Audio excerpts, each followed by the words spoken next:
Hello everyone, welcome back again. Once again, I am here with you, and today we are going to discuss our new topic, which is nature of economics. And in our previous class, we have discussed the topic subject matter of economics. अगर आप में से किसी ने वो video नहीं देखी और अगर आप वो वीडियो देखना चाहते हैं, ऊपर आपको आई बटन शो हो रहा होगा, उस आई बटन पे क्लिक करके आप वो प्रीवियस वीडियो देख सकते हैं। तो आइए अब हम अपना आज का टॉपिक स्टार्ट करते हैं, which is nature of economics. आज हम इकोनॉमिक्स के नेचर के बारे में बात करेंगे कि इकोनॉमिक्स साइंस है या फिर इकोनॉमिक्स आर्ट है या फिर इकोनॉमिक्स बोथ दोनों ही हैं, कि साइंस भी है या फिर आर्ट भी है। तो आइए, तो सबसे पहले हमारे मन में ये क्वेश्चन आता है कि जो इकोनॉमिक्स है, इज इकोनॉमिक्स अ साइंस? क्या इकोनॉमिक्स साइंस है? अगर वो साइंस है तो वो किस तरह की साइंस है? तो इससे पहले हम ये डिस्कस करें कि इकोनॉमिक्स साइंस है कि नहीं है। तो हमें सबसे पहले ये क्लियर होना चाहिए कि व्हाट इज साइंस, साइंस का मीनिंग क्या है साइंस। तो आइए साइंस की डेफिनेशन देखते हैं। Science is a systematic study of any subject which establishes the relationship between cause and effect। कि साइंस सिस्टमेटिक स्टडी है किसी भी सब्जेक्ट की जिसमें कॉज और इफेक्ट रिलेशनशिप इस्टेब्लिश होते हैं। जैसे कि साइंस में हम कुछ भी पढ़ते हैं तो उसका रीज़न होता है कि ये इस तरह से हुआ क्योंकि इस वजह से हुआ। क्योंकि हम साइंस में देखते हैं कि हमारे पास हर एक चीज़ का प्रूफ है, अगर ये चीज़ इस तरह हुई तो क्यों हुई, किस वजह से हुई। फॉर एग्जाम्पल देखिए, rotation of earth around the sun causes the occurrence of day and night. कि अर्थ अगर सन के अराउंड घूम रही है तो उसी वजह से दिन और रात बनते हैं, डे और नाइट बनते हैं। तो ये हो गए कॉज एंड इफेक्ट रिलेशनशिप, कि ऐसा हुआ इस वजह से सन जो अर्थ है वो सन के अराउंड घूम रही है, इस वजह से डे एंड नाइट बनते हैं। तो ये एक प्रैक्टिकल प्रूफ है और इसको हम जहाँ मर्जी से देख लें, पूरी अर्थ में जहाँ मर्जी चले जाएं, ये इसी वजह से हो रहा है। ये बाकी पूरे यूनिवर्सल लेवल पे प्रूव्ड है। तो ये है साइंस। साइंस की डेफिनेशन, एग्जाम्पल भी मैंने आपको बता दी। अब हम डिस्कस करेंगे क्या इकोनॉमिक्स भी ऐसी साइंस है, क्या जो खूबियाँ हमने अभी ये साइंस की डेफिनेशन पढ़ी, सब कुछ एग्जाम्पल भी देखी, क्या हमारी इकोनॉमिक्स भी इसी तरह की साइंस है, वो देखते हैं। तो बहुत सारे इकोनॉमिस्ट हैं, सब ने अपने अपने व्यूज़ दिए हैं इसके रिगार्डिंग, तो वो देखते हैं। जैसे कि प्रोफेसर रॉबिन्स एंड फ्रेडमैन है, इनका व्यू है are of opinion that like natural sciences, natural science आपको पता है chemistry physics, like in natural sciences economic activities of man are systematically studied and economic laws establish a systematic relationship।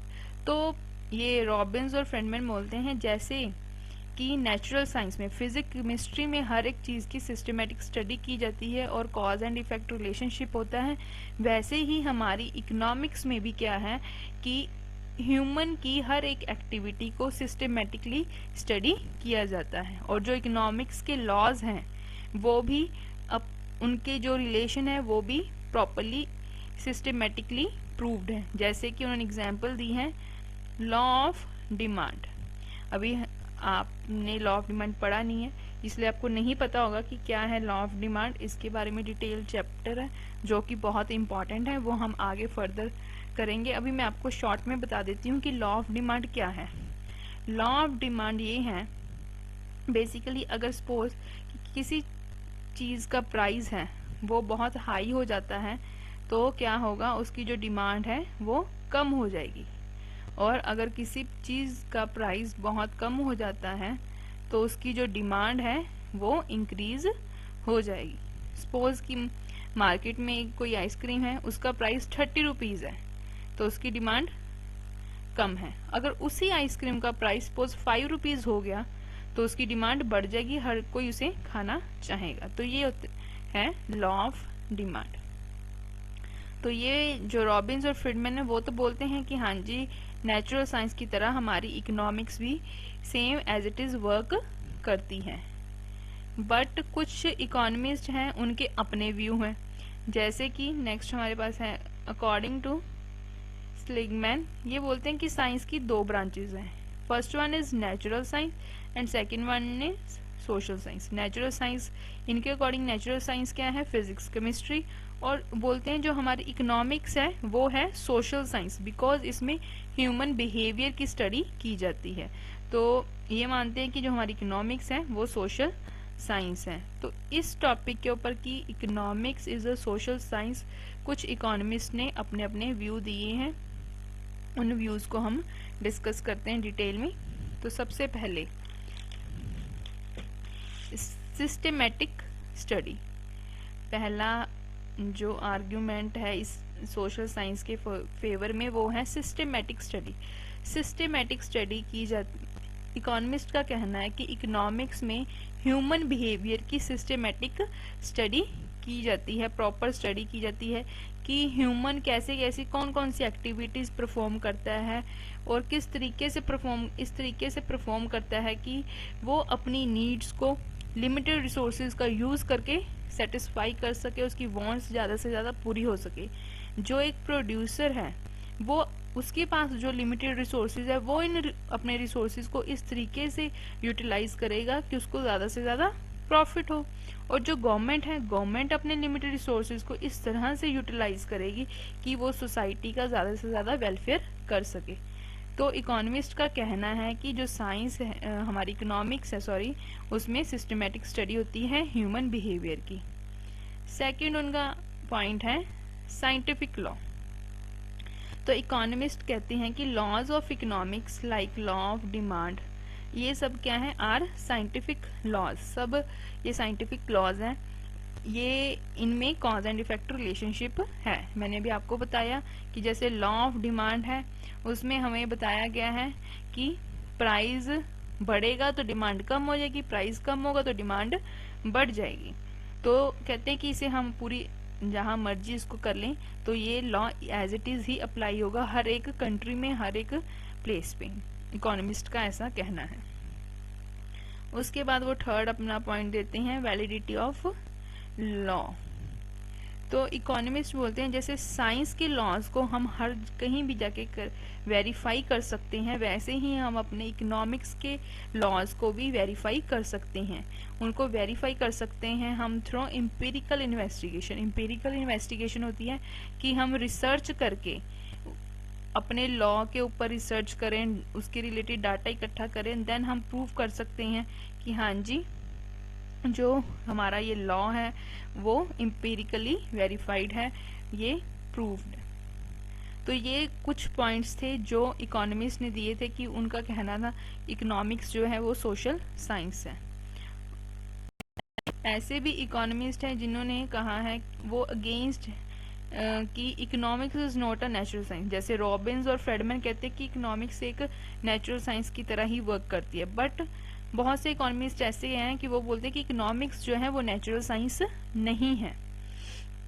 तो उन्होंने भी अपने अपने आर्ग्यूमेंट्स दिए हैं, वो भी देख लेते हैं।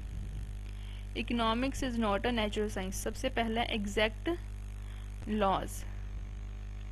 एग्जैक्ट लॉज, तो जैसे लॉज ऑफ नेचुरल साइंस, जैसे कि लॉ ऑफ ग्रेविटेशन, आप सबने लॉ ऑफ ग्रेविटेशन पढ़ा होगा, आप सबको पता है लॉ ऑफ ग्रेविटेशन, फिर भी मैं आपको बता देती हूँ। लॉ ऑफ ग्रेविटेशन क्या है कि अगर हम कोई भी चीज़ ऊपर फेंकते हैं तो ऑब्वियस है वो नीचे ही आएगी। क्यों आएगी? क्योंकि जो अर्थ की ग्रेविटेशन फोर्स है उसे अपनी तरफ अट्रैक्ट करती है। तो ये जो चीज़ है लॉ ऑफ ग्रेविटेशन है, हम अर्थ के किसी भी पार्ट में चले जाएं वो ये वेरीफाई है, परफेक्ट है, ये इसमें चेंजेस नहीं हो सकती। ये नहीं कि हम कनाडा में चले गए और हमने कुछ ऊपर फेंका तो वो ऊपर आसमान में उड़ जाएगा, नहीं, वो भी अर्थ पे ही आएगा वापस। तो इसी तरह जो साइंस के लॉज हैं वो एकदम परफेक्ट हैं, बट जो इकोनॉमिस्ट बोलते हैं जो लॉज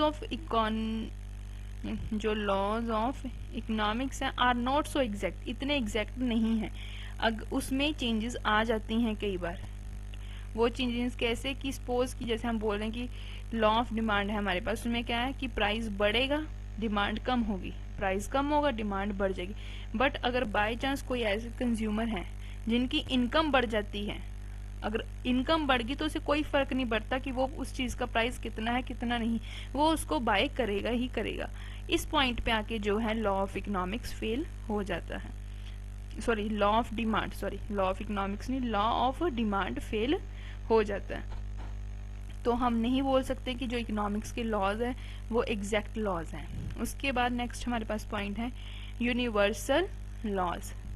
यूनिवर्सल लॉज में जैसे साइंस के जो लॉज हैं वो हर एक जगह पे पूरे यूनिवर्स में एप्लीकेबल हैं, बट जो इकोनॉमिक्स के लॉज हैं वो हर जगह एप्लीकेबल नहीं हैं, वो समटाइम्स वो फेल हो जाती हैं बिकॉज ऑफ ह्यूमन बिहेवियर। केवल ह्यूमन बिहेवियर में चेंज, ह्यूमन के टेस्ट में, प्रेफरेंस में चेंज आने की वजह से वो कई बार जो लॉ है वो अप्लाई नहीं होता। And the last one is verification of laws. तो इकोनॉमिस्ट बोलते हैं जैसे कि नेचुरल साइंस, फिजिक्स, केमिस्ट्री में क्या है, हम हर एक लॉ एक्सपेरिमेंट को लेबोरेटरीज में परफॉर्म करके उसको वेरीफाई कर सकते हैं, बट जो इकोनॉमिस्ट हैं उनके पास कोई लैब नहीं है जहाँ पे वो अपने लॉज को वेरीफाई कर सके। इन सब पॉइंट्स के बेसिस पे हम बोलते हैं कि इकोनॉमिक्स जो है वो नेचुरल साइंस नहीं है, economics is a social science. हाँ जी स्टूडेंट्स, तो अभी इस वीडियो नेचर ऑफ इकोनॉमिक्स का भी कुछ पोर्शन पेंडिंग है क्योंकि वीडियो काफ़ी लंबी हो जाएगी, तो मैं इस वीडियो को 2 पार्ट्स में डिवाइड करूंगी। ये टॉपिक हम नेक्स्ट वीडियो में पूरा कंप्लीट करेंगे। आज के लिए इतना ही। आई होप आपको ये टॉपिक समझ आया होगा कि नेचर ऑफ इकोनॉमिक्स में क्या आता है। नेचर ऑफ इकोनॉमिक्स में आ जाता है, हम बात करते हैं कि इकोनॉमिक्स साइंस है कि आर्ट है। उससे पहले हम सबसे पहले हमने डिस्कस किया इज इकोनॉमिक्स अ साइंस, उसमें हम साइंस की डेफिनेशन डिस्कस की, कुछ इकोनॉमिस्ट के व्यूज़ को डिस्कस किया, फिर हमने डिस्कस किया कि इकोनॉमिक्स जो है वो सोशल साइंस है, एंड लास्ट में economics is not a natural science. ये सारे पॉइंट्स आज हमने डिस्कस किए इकोनॉमिक्स के बारे में। आई होप आपको ये वीडियो अच्छी लगी होगी, समझ आई होगी। अगर फिर भी कोई डाउट आपके मन में रह गया तो आप इस वीडियो को रीप्ले करके दोबारा से देखिए, अपने डाउट्स को क्लियर कीजिए जब तक नेक्स्ट वीडियो नहीं आती। हाँ जी स्टूडेंट्स, तो इस टॉपिक के जो इम्पोर्टेंट क्वेश्चंस हैं वो आपको डिस्क्रिप्शन बॉक्स में मिल जाएंगे। और अगर किसी भी स्टूडेंट को नोट्स चाहिए कि एग्ज़ाम में हम कैसे, अगर ये हमारे इस टॉपिक पे हमारे पास एग्ज़ाम में क्वेश्चन आ जाता है तो कैसे हम पेपर में प्रेजेंट करेंगे क्वेश्चन को, अगर उसके रिलेटेड आपको नोट्स चाहिए तो आप मेरे इंस्टाग्राम हैंडल, आपको डिस्क्रिप्शन बॉक्स में लिंक मिल जाएगा, वहाँ पे आप मेरे को कॉन्टेक्ट कर सकते हैं। और हमारा टेलीग्राम पे भी चैनल है इकोनॉमिक्स लर्निंग पॉइंट, आप वहाँ जाके चैनल को सब्सक्राइब कीजिए, वहाँ पे हर एक वीडियो की नोटिफिकेशन आपके पास सबसे पहले आएगी डिटेल में। और इन द एंड मैं यही बोलूँगी, अगर आपको ये वीडियो अच्छी लगी तो इसे लाइक कीजिए, शेयर कीजिए, अपने फ्रेंड्स एंड फैमिली मेम्बर्स के साथ शेयर कीजिए, और कमेंट बॉक्स में कमेंट करके बताइए कि आपको वीडियो कैसी लगी। और हमारे YouTube चैनल को सब्सक्राइब करना ना भूलें। Thank you students, God bless you all, take care, have a nice day.